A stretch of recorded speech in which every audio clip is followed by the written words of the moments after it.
Muy buenos días, tutor Rafael Pardo. Hoy vengo a desarrollarle una tarea también, un videodocumento.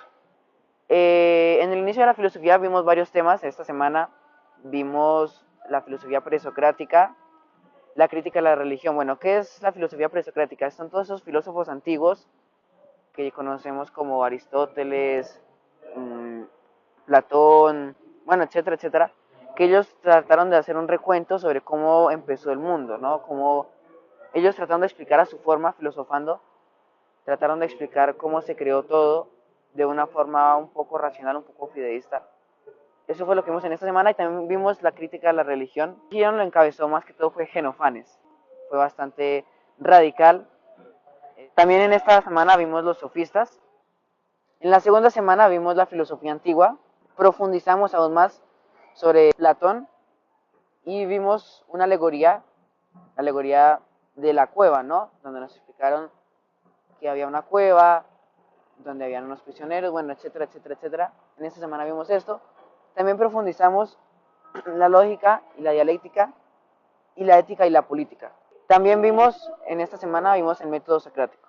Profundizamos bastante sobre estos. Ellos fueron Platón, Aristóteles y Sócrates fueron los filósofos más importantes de la filosofía antigua. Profundizamos bastante sobre ellos, vimos historia, vimos sus frases célebres, bueno, etcétera, etcétera, etcétera. En la tercera semana de filosofía medieval, bueno, encabezó eso, el cristianismo, vimos mucha historia del cristianismo, del fideísmo, y como todo su antítesis, la razón. Vimos pues grandes personajes, San Agustín, Santo Tomás de Aquino, bueno, etcétera, profundizamos muchos esos temas. En la cuarta semana, filosofía moderna, profundizamos aún más personas que apoyaron a la filosofía medieval. ¿Quiénes apoyaron al razonismo? Bueno, de las personas que más apoyaron fueron René Descartes. Él creía que todo pasaba por cosas que nosotros pudiéramos aprender. Quinta semana, filosofía contemporánea. En esta semana vimos el positivismo, el existencialismo, vimos también el Círculo de Viena. ¿Qué es el Círculo de Viena?